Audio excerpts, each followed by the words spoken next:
Okay, so for mathematical methods, this is our second lesson on conditional probability. Okay, so last lesson we used number of events divided by number of outcomes. We consider number of outcomes for conditional probability. Okay, so just like we express our probability A given B as a number of outcomes in the intersection for A and B, and all divided by number of outcomes in B, right? So that's our definition for the last lesson. For this lesson, we're going to change the notation a little bit. Let's divide both numerator and denominator by the same quantity, which is NU. That is the total number of outcomes in the universal set. Alright, so when you divide both denominator and numerator by the same thing, we understand the value does not change, but the notation could be changed, because when you see that on the numerator it becomes the probability for A intercept B, and the other becomes the probability of just B. Okay, and so we have new definition, or you might say it's a new property of the probability of conditional probability. Okay, so from now on we can write probability of A given B as probability of A intercept B divided by probability of B. Okay, so it becomes the division, or the ratio between two probabilities.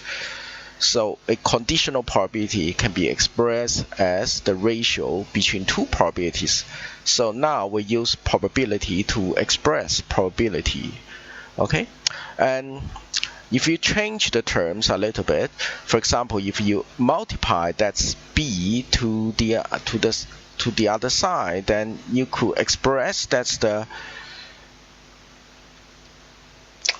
probability of A intercept B by using the conditional probability of A given B times probability of B.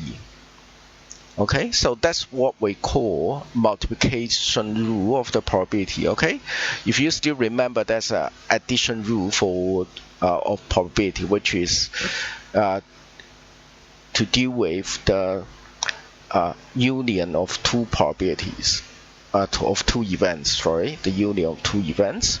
But this time is the intersection of two events, and you use the probability of intersection equals probability of conditional times another probability. Okay, so if you could see that actually there's another way to express this.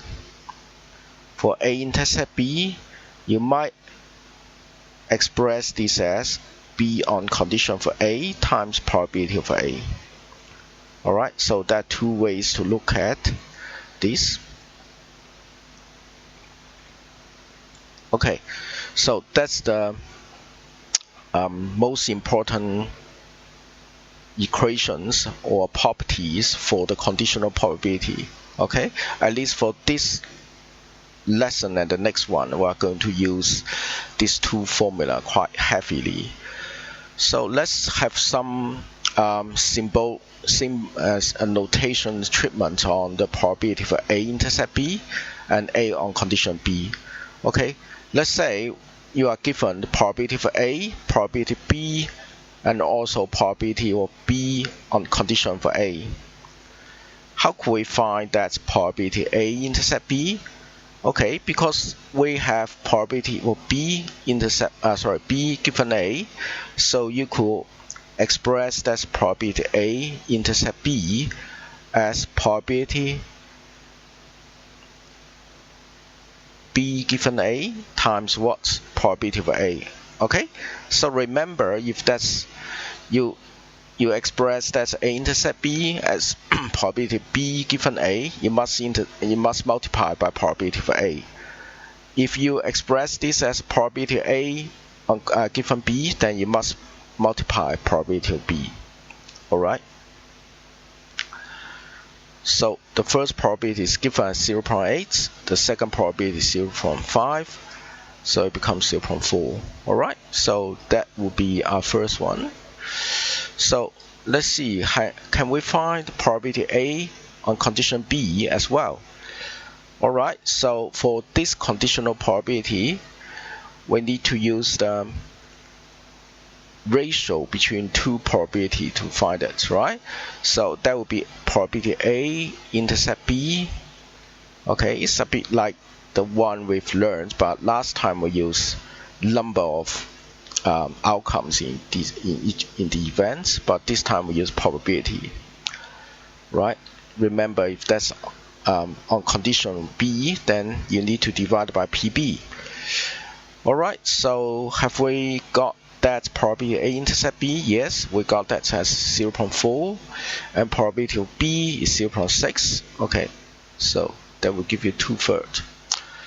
Alright, so for this type of question will be simple and familiar, because as long as you remember the formula here, you could do them. But these are really basic questions.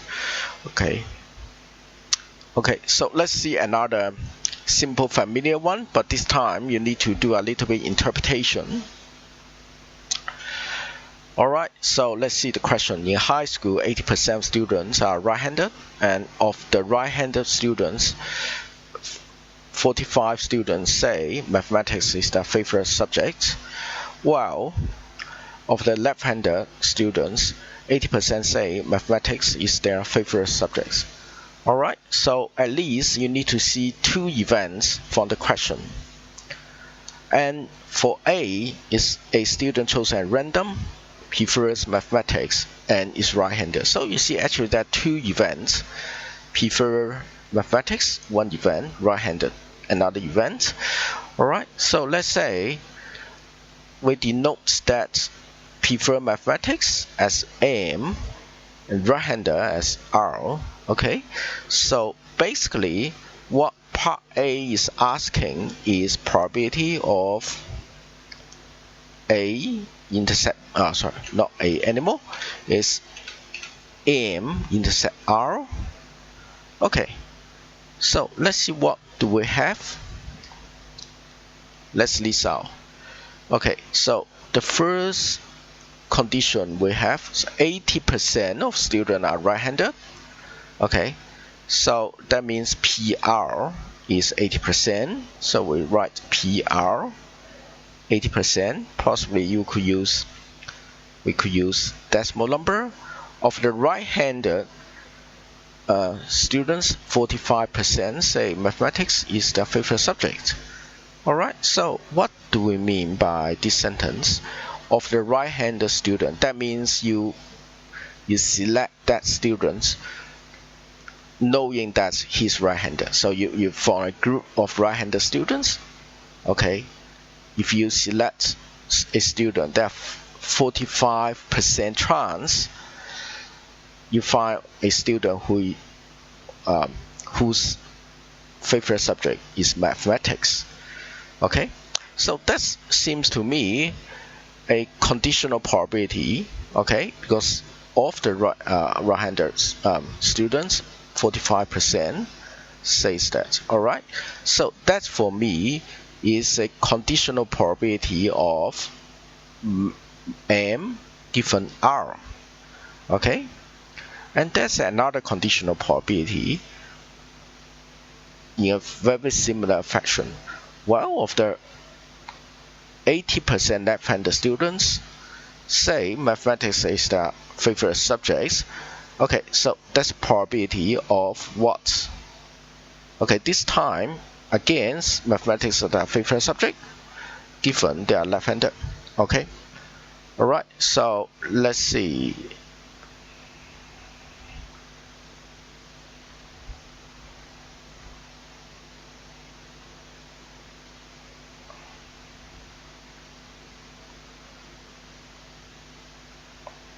Okay, so what are you looking for? You're looking for this one. Okay, what information would be useful? Of course, information involve right-hander and also preferred mass will be related. Okay, so by using the above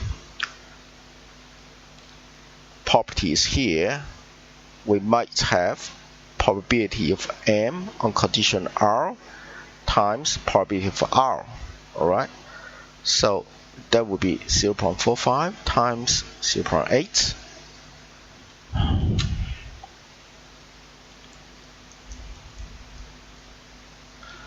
That would be 0.36. Alright. Okay, so another B prefers mathematics, left-handed. Okay, prefer mathematics, left-handed. Okay, probability.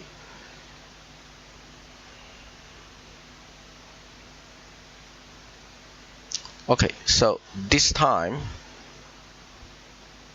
of course, you are going to use PML, I should say PM given R, given L, but from that you need to consider, because you need to multiply L, not R, right? So you need to find the probability of being left-handed. So what's the probability of being left-handed? So we should assume if you are not right-handed, it should be left-handed, right? Okay, so let's say this probability is given, and this probability is not given, but we know it should be one takeaway probability of being right-handed. Alright. Alright, so that will give you, okay. Right, example 3. Okay, for this example, possibly I will give you some time to do it by yourself. Right, so the answer, if I got it correctly, should be, let me check. Okay, so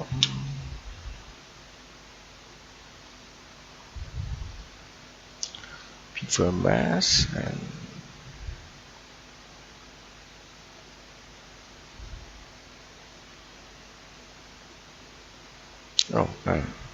I couldn't find my answer. Okay, so give me a minute. So I'm coming back and give you the answer, right? Okay, so here we are. So simply you need to find out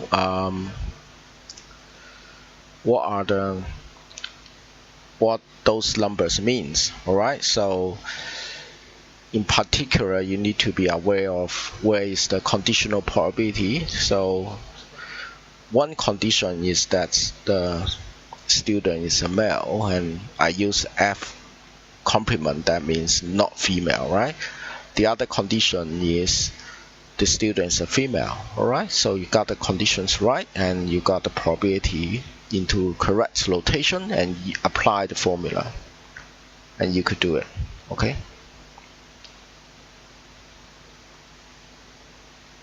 Alright, so another way to do conditional probability is using two-way tables. Alright, so last time we have used two-way tables, but that time the two-way tables were using number of outcomes for the intersection of events, but this time we are going to use the probability. Okay, so the following table showing the probability regarding the preferred hand and the preference on mathematics of the subjects in the high school. Okay, so again, there are two events. One is right-handed or not. If it's not right-handed, then it's left-handed. Okay, and the other events like mathematics or not. Okay, so there are some numbers are given, and you are going to find the rest of them and answer the following questions. Okay, so if we know how to use the two-ways table, that will be okay. So first, remember that for every column, the lowest will be the total probability. Okay, so for this cell should be 0.8, take away 0.4. Okay, it should be 0.44. 0.44. Okay, so that's one of these. Then when you look at cell here, what do you find? Okay, you find that these two add together, you will have 0.52. Okay, and then you are looking for this column, so you could find 1 take away 0.5248, right? And then you're looking for here. Okay, so you'll find out that will be 0.48 minus 0.444. Okay, then you see this one will be 0.16 plus 0.04, 0.2. And you also track that for the last cell, you could always have a track to see whether the sum for the row and the sum of the column, they are agree with each other. Okay, in this case 0.8 plus 0.2 is equal to 1, so that means the table is correct. Alright, then you need to pick up the probability. A student chosen at random, dislike mass, and is right-hander. Okay, dislike mass, that means m pi, mass complements, and right-hander r, and you see n, so that will be the probability, right? So where is this probability? So you need to find m complements, also right-hander. Okay, m complement and right-hander should be 0.44. Okay, the next one, student chosen at random, dislike mathematics. Okay, so that's only one event, just dislike mathematics, so that would be just m complements. So m complements should be 0.48. That's the total probability of m pi. Okay, a student chosen at random dislikes mathematics given they are left-hander. Okay, so you see the given they are left-hander, so that means this one will be a conditional probability. Okay, it's conditional probability. How could we find the conditional probability? Of course, we know you could always apply the formula here, right? So in this case, we're going to apply this one. Alright, so m pi and r pi, that would be 0.04, and r pi, that would be 0.2, and that will give you the answer as 0.2. Okay, alright, and the last one, chosen random and left-hander. Okay, given they prefer mass, so left-hander, given they prefer mass. Okay, so that will looks like this.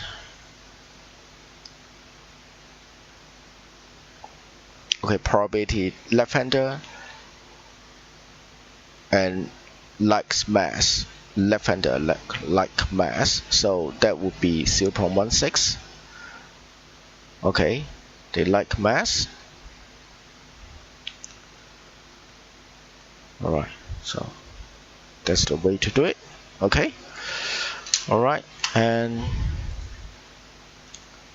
sorry, that's okay for you, and then we move on to the next thing, which is Okay, so students in Mr. Chai's classes were questioned and classified according to our attitude towards online workload and usefulness of online videos. The result in terms of probability are shown in the table. So again, I use myself as an example. Alright, so could you try to please finish this and we'll have a check. Okay, good.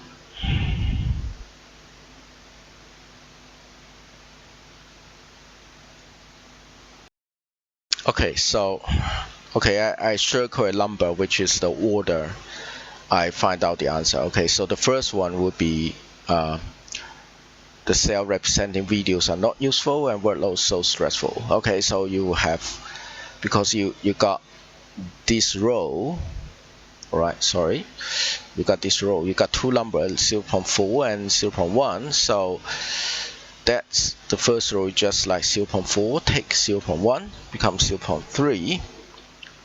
All good. And so we're going to tackle the question here. Okay, so there are two events: stressful, not stressful, useful, video not useful. Okay, so for the first one, videos are useful. Okay, so you're just looking for a total probability of video useful, and video useful and workload not stressful. Okay, so this one will be video not stressful. Okay, so you're looking for video and not stressful, which is 0.4. Right, given the select student feels the workload stressful, calculate the probability they find it. Okay, so given the workload is stressful, given stressful, okay, so it's given. Alright, so this one will be given stressful, video useful. Alright, so for this one you need to use the rule. Alright, so for this one you will have 0.2 suppose over 0.5. Okay, just track the numbers over there. Alright,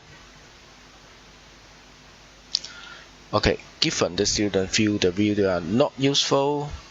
Okay, so the condition video not useful, calculate the probability feel the workload is not stressful. Alright, so then you will have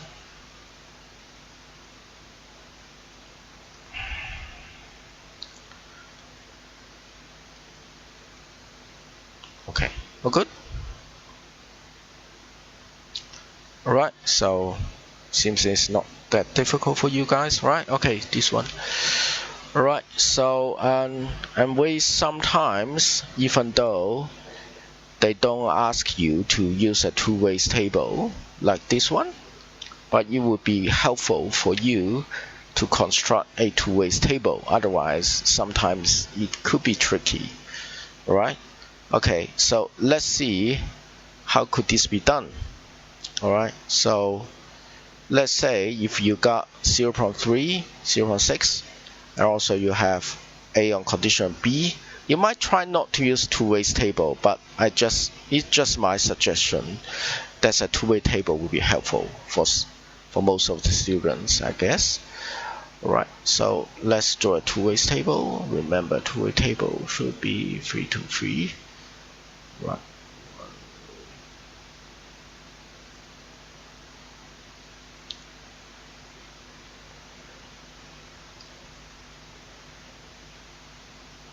Okay, so let's draw this. Okay, so remember the last column is always total, right? Always total. Alright, and okay, we know PA is 0.3. Okay, PB is 0.6. And A given B is 0.4, but we can't do that in the table. So what can we do? Okay, so that's one number which must be true, is this one. Okay, then what number do we have? Okay, so possibly we will have this one. This one is 1 minus 0.3 equals 0.7. This one is 1 minus 0.6 and 0.4. Okay, that's it. How could we find the things, the last 4 cells? Okay, so let's try to use this one. Okay, because this one we could always write this one as PA and not B, probability of not B. Okay, and equals 0.4. Okay, so at least we could find one more probability here by 0.4 times probability not B, because we got not B now, which is 0.4. Okay, and so you got 0.16 over here. So that means probability A intersect complement with B, you got 0.16. Okay, so that would be another number you put in, and then you could find all other numbers. Okay, for example, this number will be 0.3 minus 0.16, 0.14. Okay, and this number 0.6 minus 0.14, 0.46. Okay, and this number will be 0.7 minus 0.46 equals 0.24. Okay, so you got all the numbers now, and so this probability, okay, this probability would be 0.16. Okay, and how about this one?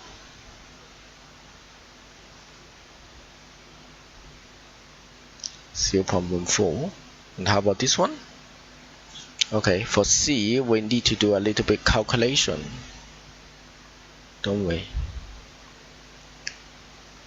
Okay, you need to do this one. Alright, so this one will be 0.14 over 0.6, and that will give you 7 over 30.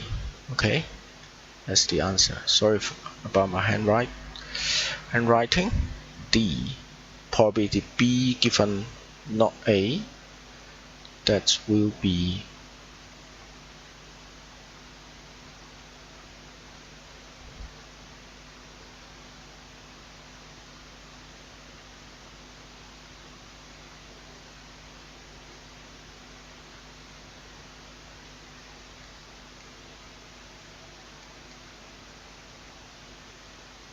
okay, that's it. Alright, so that's how could we find the answers by constructing that table. Okay, may I get you to do this one by yourself? Alright, okay, so you might do this as an practice. Okay, so I give you the answer so you could try yourself. And that's 0.4. That would be, let's say, this one. Okay, so and we have the last one. I need to check the answer first. Okay, so this one will be 0.35. Okay, try to do it by yourself. Sorry, it will be alright. Okay, so here's another one. Okay, for this one is an application, so you need to construct a table for yourself and you try to do them. Alright, okay, let's see. In Mackay there is a chance 0.6 of raining given there's a strong wind. Okay, so the given probability is actually a conditional probability, right? So there are two events, raining, strong wind. Okay, so this probability is actually what we call probability of R given wind. given W. The chance of having strong wind in any particular day in Mackay is 0.1. So that's what we call PW, and that's of raining in a particular day. So calculate the following probability. Okay, the first one, you're going to calculate randomly select day from the calendar, sees both strong wind and rain. Okay, should be this one, R and W. Okay, the second one, you see strong wind but no rain. C, probability strong wind and does not given it does not rain. Okay, probability select day for this rain given the rain is not strong. Okay, so here 4 probability you are going to find. Okay, and of course you are going to construct the two ways table again. Okay, so let's try to construct that table. Can we?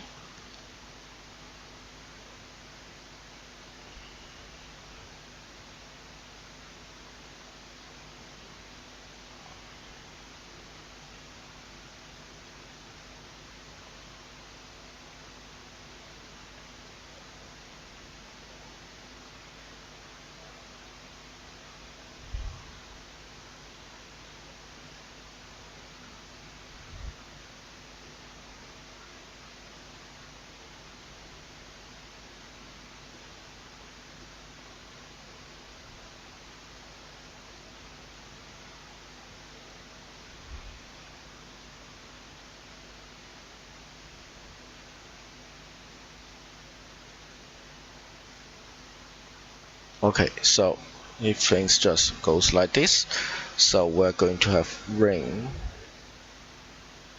or possibly if I type this way, ring, wing. Okay, and of course here it must be 1, and just fill in the information is given. Okay, so it's given that 0.1 is you got wing, so that's 0.1, that's 0.3. Okay, so this number must be 0.7 and this number must be 0.9. Okay, right, so let's see what else could we have. No, we have a conditional probability 0.6, so you need to work out one probability in the last 4 cells. Alright, like before. Alright, so let's have try. So we understand that you have, okay, let's use a little bit space right here. So we have probability of rain given strong wind, which is 0.6. Okay,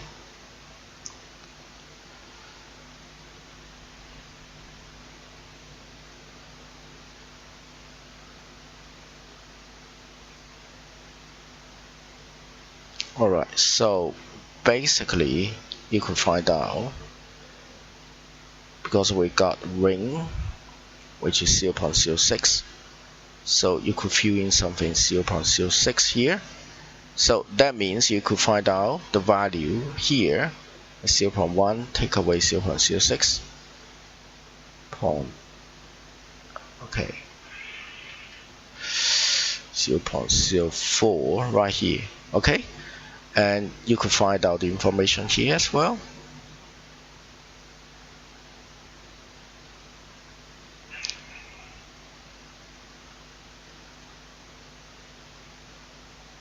Alright, okay, so you got all this. Okay, then things will become easier. Alright, so let's see part A. So you need to find this one. So we've already got it. It's just 0.06. Okay, and from B, wing. Okay, it should be 0.04. C, probability ring given no ring. Okay, so you have to do a bit of calculation. Alright, so by doing this, you will see that 0.04 divided by 0.7, and you will have 2/35. Right, okay, then we're going to do the last one, which is, running out of space. Okay, probability ring given no ring, and you have to use this one, probability of no ring. Okay, 0.24, 0.9, so that 4/15. Okay, that's it. Alright, okay, so the last one will be very similar. Again, you need to construct the two-ways table with probability, and you just try to make sense of each of the quantity given, what kind of probability is given, and what you are looking for. And so I'm going to give you the answer, so you just try to do it by yourself. Alright, okay, so A would be, answer will be 0.04, and B is 54, 0.8, and it seems like, okay, it should be 13/15. Alright, okay, so that's it. Okay, so alright, okay, see you next time. Bye bye.